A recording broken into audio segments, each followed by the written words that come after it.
Through the ups and downs, we stand tall in this journey Does of it say that? Does it say growth. that to me? Mine says Day that all the by time. day, through the ups and downs, Okay. we stand Good tall morning. Come on in. this Um, s- journey of so growth. Day by day. I realised yesterday after our conversation about self-awareness Oh. that the thing we didn't acknowledge when we were talking about um, how self-aware one is in a group of people, or how self-aware we are about how we come across, that um, how you come across is subjective and based on other people's perceptions, and how you come across to one person is completely different to how you come across to another person. Mm. Even if you want to come across in a certain way. Yeah, even if you deliberately Mm. adapt yourself to come across in a certain way, you still may not come across in that way to everybody. Yeah. You have an example? Well, I don't know that there is an example because I wouldn't know how I come across to Yeah. people. I suppose you But don't know the other side, do you? Well, you do. I suppose we could on each other, but then we're not trying to influence how the other person sees each other because you've seen the warts and all, mm, haven't you? yeah, So but I don't think that's is it also is it it's, to other people as in like strangers or just in general? well, to anybody. But what I mean is, say you're you're in a group of people and you're being you. One Mm. person might find you a bit intimidating, another person might find you funny, another person might find you passionate, Mm. another person might even find you quite quiet.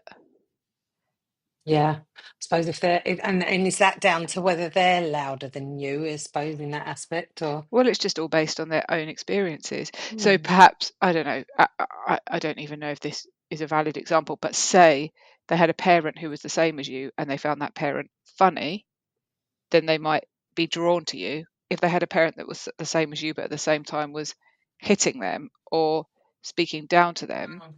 then they might find your presence uncomfortable.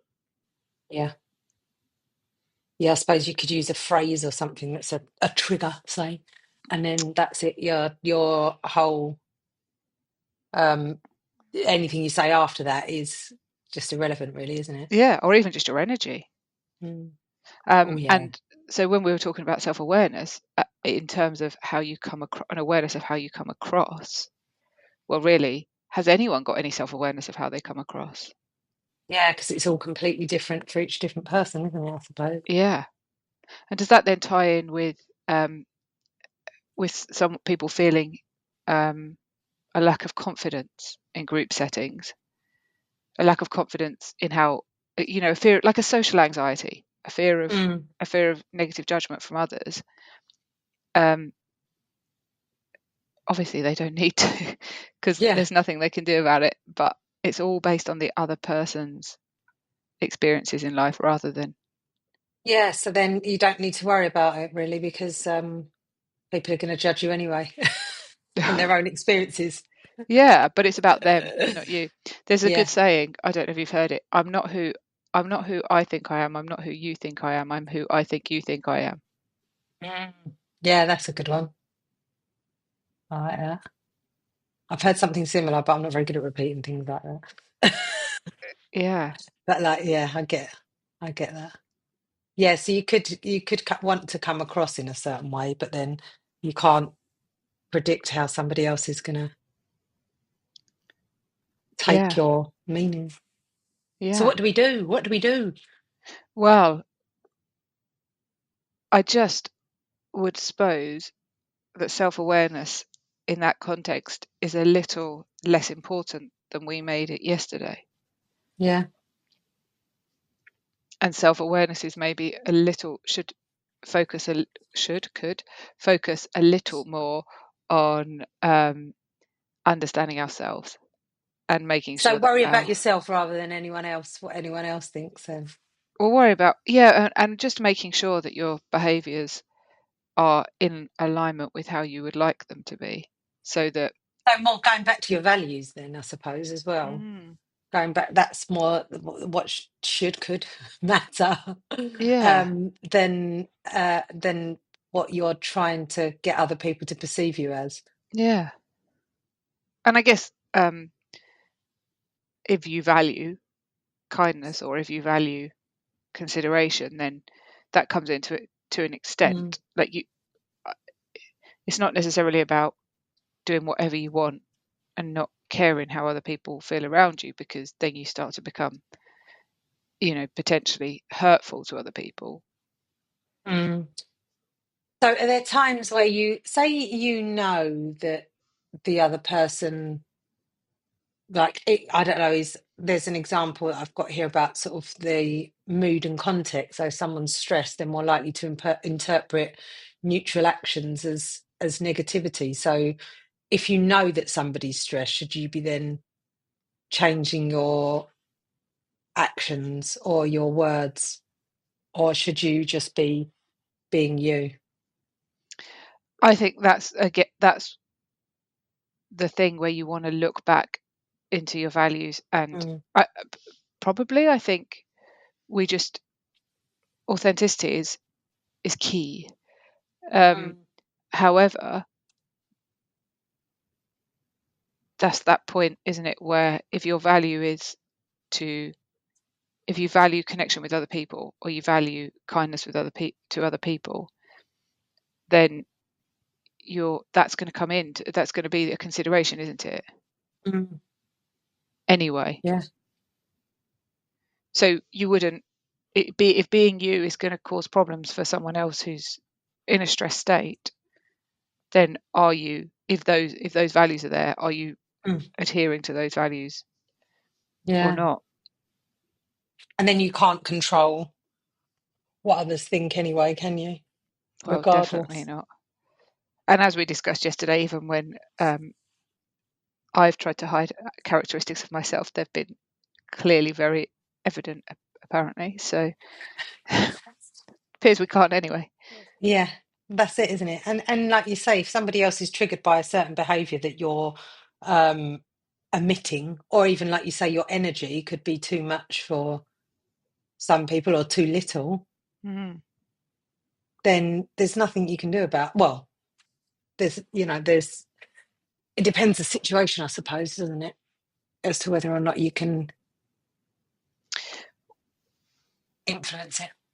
Yeah, if your energy is too much for some people, that must be based on their own previous experiences.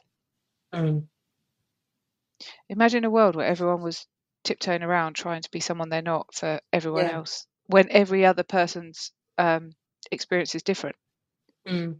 But what if you had everybody telling you you're like, this you're um I don't know, like say for a positive example, everyone's saying to you that you're really, really funny, you're really, really funny.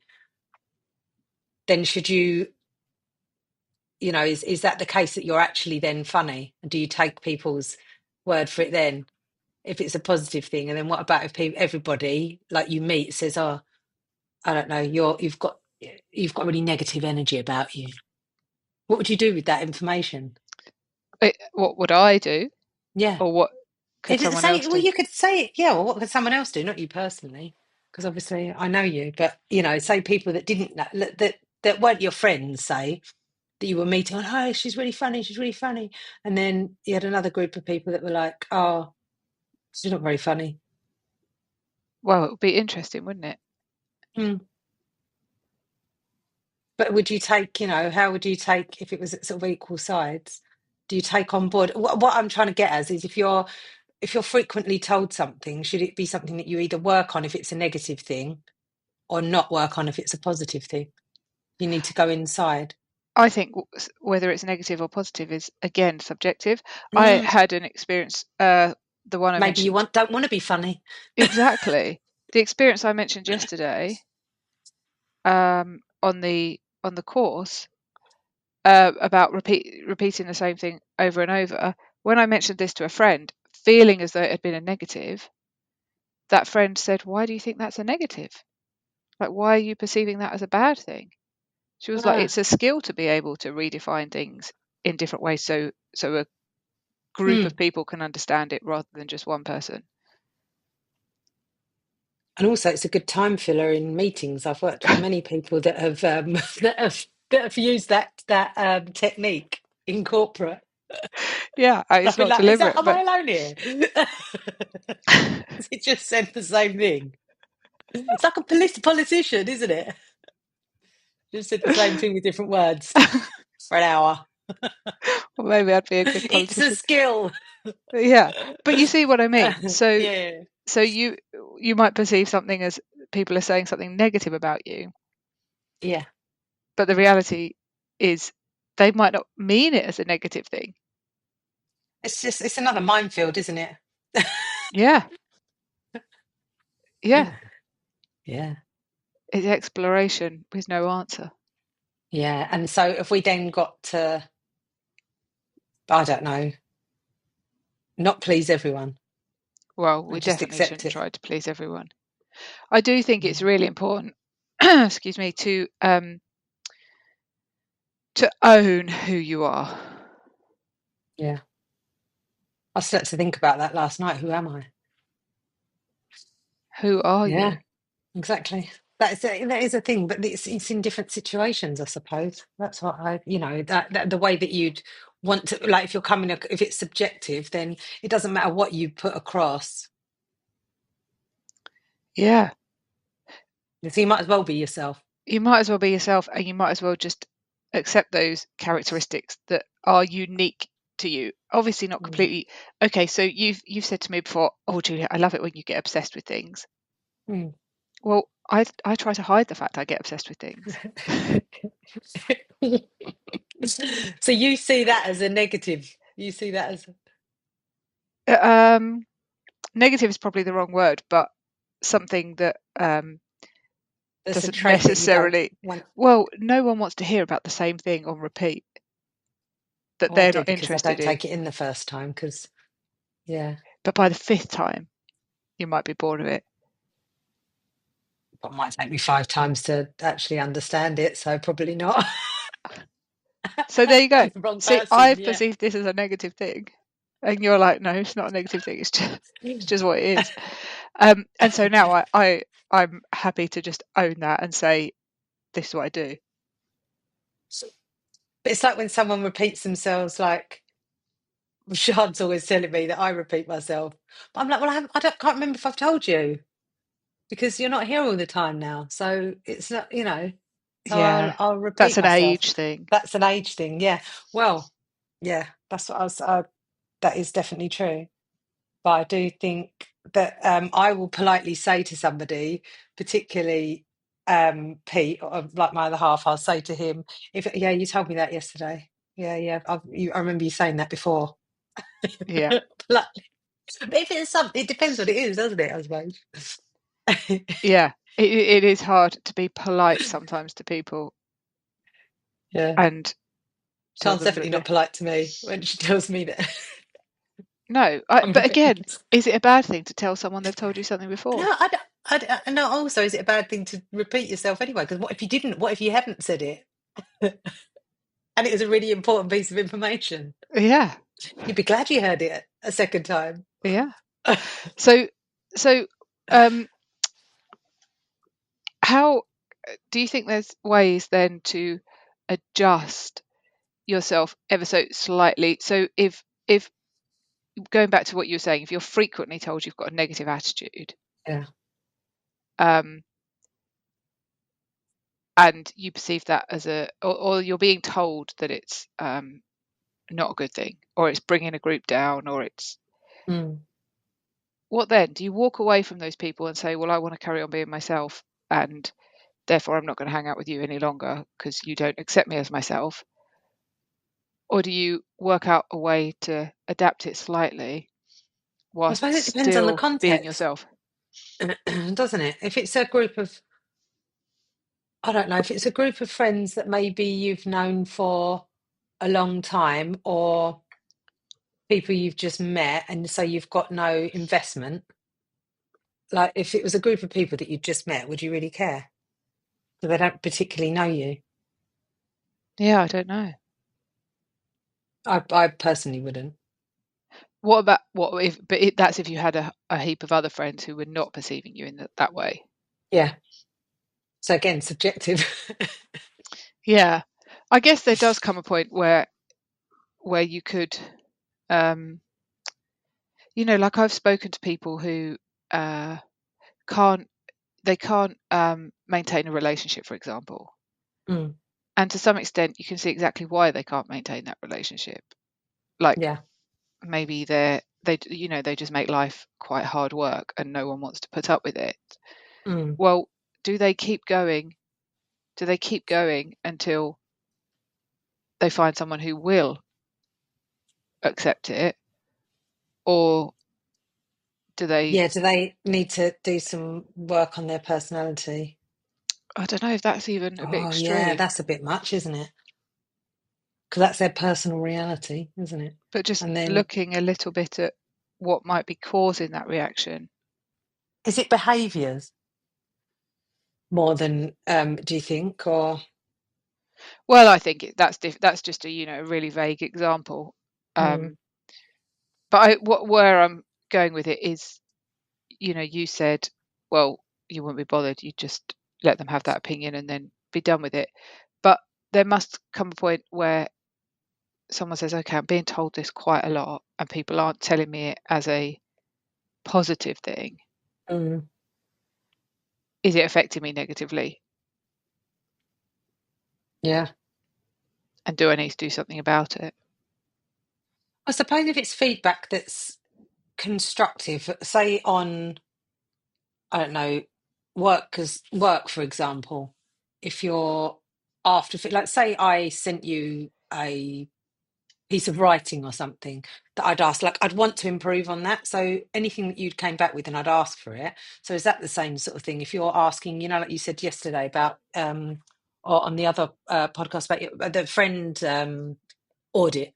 Yeah, So that's a good example of, I suppose, that you want to improve yourself, yeah, but then some people possibly don't want to look at themselves, so they yeah, won't take that kind of feedback kindly, even if you meant it kindly.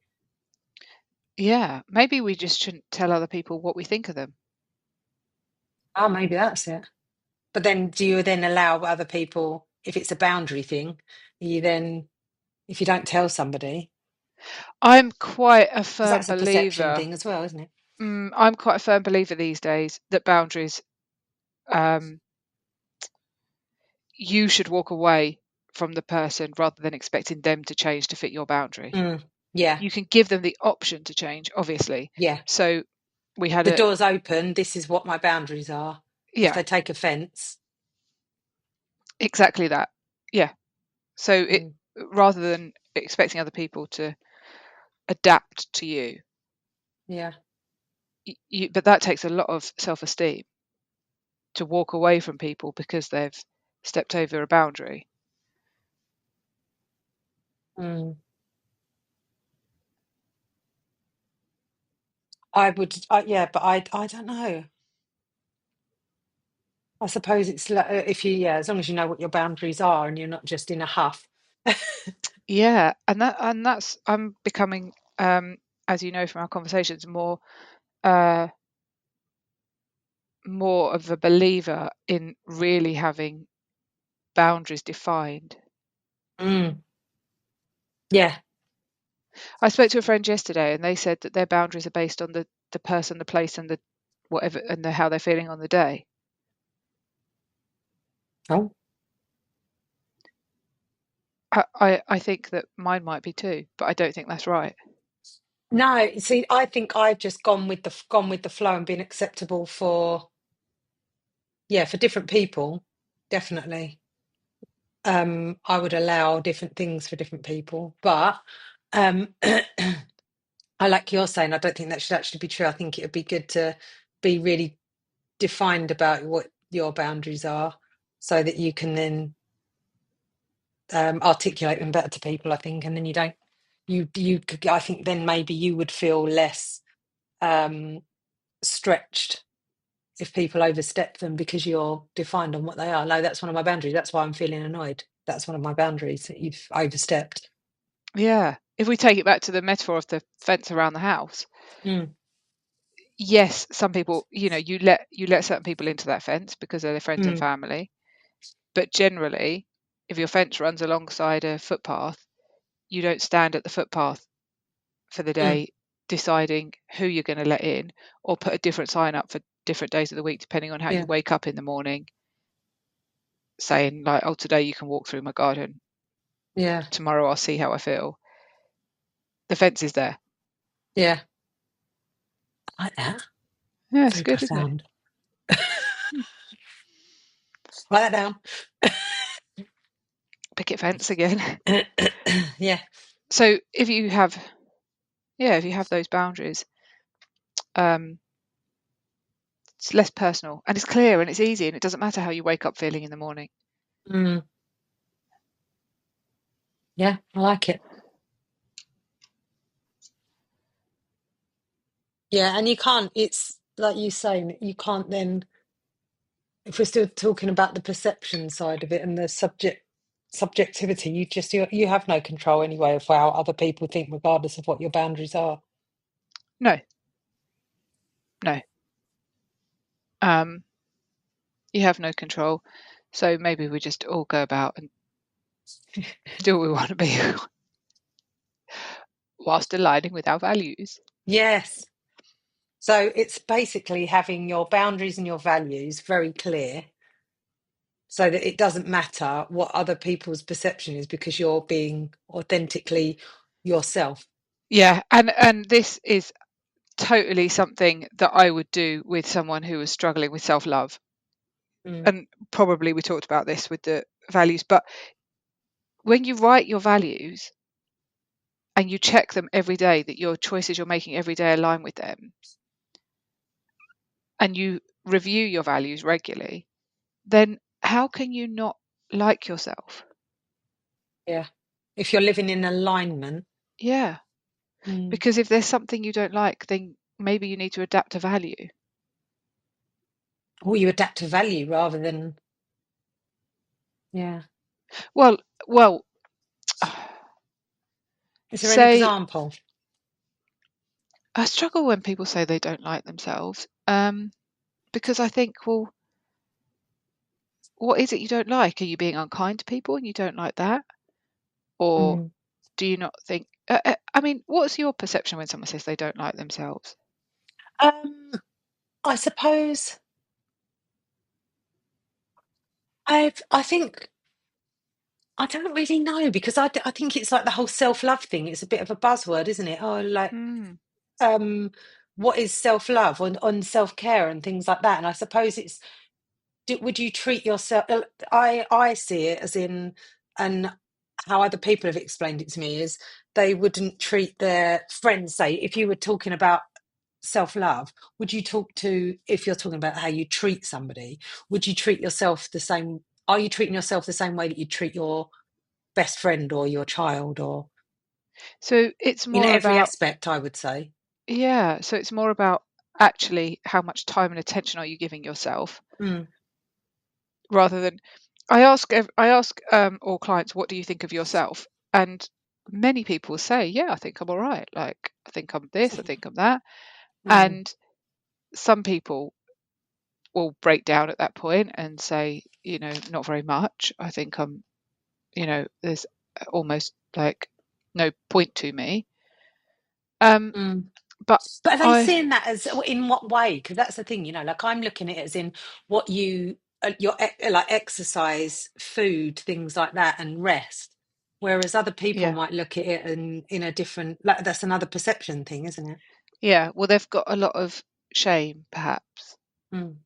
So they don't like themselves because they're ashamed of something that they did or something that happened to them. But I don't like myself. So yeah, so that you're going to have either that where you've got to go and see someone and work through something that happened in your life, like, with a lot of abuse survivors, there's shame, but obviously they shouldn't feel the shame. Yeah. The abuser needs to Shouldn't. own the shame. Yeah. But they would But work through that in yeah. therapy. Yeah. And then there's like people who just don't have much purpose because they have like they're out of work, for example, Mm. and so they're finding life difficult because they're not feeling there's much purpose, and they don't like themselves because of that. But then there's always something that can be done. I do know someone who had a very successful business, but during COVID, because of the nature of that business, they couldn't make any money from the business. Mm. So they went and got a job doing night shifts in Sainsbury's. Yeah. It wouldn't have paid the money they had, and almost probably, well, but it gave them purpose. Yeah. That's the point. It gave them something to get up, well, not go to bed for every Yeah. day. Yeah. Um, Yeah. No. but people can do something like that. So, but I think if you don't like yourself because you don't like a way you behave or a way you live, values would just sort that out. Mm. But if they knew about the value side of things, that's the thing, isn't it? But that's what they'd come and see you for. Yeah, of And course. then you'd point them in that direction, because not everybody knows about values or how important they are to living in alignment, if that's what you want to do. But I don't know why you wouldn't want to live in alignment. But even though, even if what if your values don't match?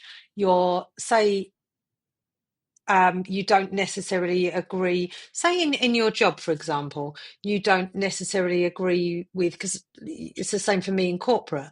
I don't necessarily agree with everything, with the values that are held there. Yet I'd still put myself in that environment. But do you feel totally comfortable doing that? Because some people don't. Some people can't separate it, and that's why they're not happy. Yeah, I suppose so. Yeah, I can separate it. So Yeah. yeah, for periods of time, Yeah. definitely. And some people can't. I know people who have left that kind of world because it was bringing them so down, because they were spending so much of their time living in a way that didn't align with them. Mm. I think it's environmental as well. So if you're constantly surrounded, like you said yesterday about the person sitting next to somebody that was constantly bringing them down. So if you're in that kind of environment, but nowadays where you can work from home a lot, you can remove yourself from that type of person. Yeah. I think so that helps. If you're looking at environmental sides of things. Being able to choose your own environment these days since COVID, I think helps a lot of people with those sort of issues. Yeah. Although, isn't it going back to, I've heard that now places are becoming a bit. Well, a lot of these big companies have sold off all their buildings, so I think there's certain environments that they're insisting that it's a 5-day week, but I don't think you'll get those. Uh, I've read a lot of posts that people have been writing lately, particularly recruiters on this, and I think perhaps our generation would be in keeping with that, but I think the younger millennials would not want, they simply just don't want to be in the office sort of 5 days a week. Yeah.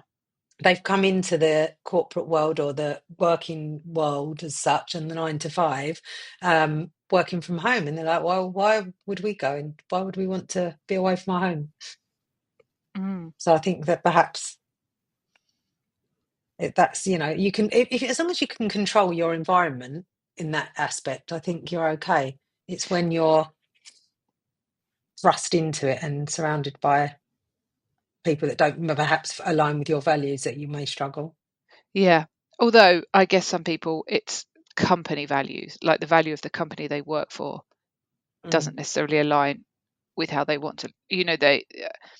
Someone might not like smoking, for example, and then they work in a company that's supporting Tobacco sales. tobacco sales, or Mm. or like my partner, who we live our entire life organically, trying to keep chemicals out the home and eat own pretty much organic food and pay a lot of money for non-chemically contaminated meat, and then he works for a company that sells chemicals. It's all about the balance, you see. Yeah. It's all about the balance. Offsetting. Yes. But you got to pay the bills, and I guess that's where you're Yeah. coming from, that you can Yeah. separate it. Yeah, because for financial, definitely it depends. But it depends what you what you need to do, I suppose, as well. Yeah. Yeah. So if you need to be earning money despite your values, say, and if it doesn't fit in, but then you can maybe balance it off by doing something. I don't know, by offsetting it, like you say. Yeah, and perhaps the working from home is helpful in those situations. But Definitely. actually, there are people who really do consider this and will only take jobs at places that align with their values, and I think that's Mm. really inspirational. Yeah, definitely. I Definitely. admire these people. Yes. But then what makes them different to people that don't? Is it the financial aspect? Or is it our perception of what we think that they I don't know, but I would imagine to some extent it's easier when you've got a little bit more space financially. Mm, who knows? Well, Or they maybe know. they're just absolutely committed. Yeah. Well, this is it. I mean, if my value is like spending time with my dog, then I can't leave him. So for me to be working back 5 days, it just would not happen because I Yeah, couldn't. and actually that's the thing as well. The values to some extent might have a priority. Yeah. And so if the things that you value need money. So for example, you could move out of your flat and live in your van Mm. and Oh, you wouldn't be happy about take a that. job. Exactly. Take a job that aligns with your values, but Yeah. you earn a lot less money, for example, because I'm sure there's Yeah. jobs that would align with your values but give you the money you want. But if that meant sacrificing other values, Yeah. so I think there's got to be if my partner left his job, Matt, I don't know why I'm calling him my partner. If Matt left his job, um, we wouldn't be able to. We wouldn't have the money for the meat that we buy. We wouldn't have the money Mm. for the organic vegetables. But would you need to offset it as much because now? My health, my health. Yes. So then that's top of the list rather than My anything health else. is Then top of the list, yeah. yeah. There we So go. there you So go. basically, we need to be very clear on our values and our boundaries, so that it doesn't matter what our perception to other people is, because we're very clear on who we are and Yeah. And if someone says you're intimidating and one of your values is connection with to other be people, intimidating. No. then you might want to explore why people think you're intimidating and what you can do to create deeper connection rather than causing people to shy away from you. But if that doesn't feature in your values and your values are that you want to keep people away from you, then you have no need to explore it. I like that. I like it a lot. Great. Well, maybe we should That's a end good. on I that think that's a note. good. I think that's a good ending. Yeah. Thanks, Julia. Thank you. Journey of life with friendship as our guide, together we'll grow, grow, grow, grow, grow, grow, grow. Grow together we'll grow, grow, grow.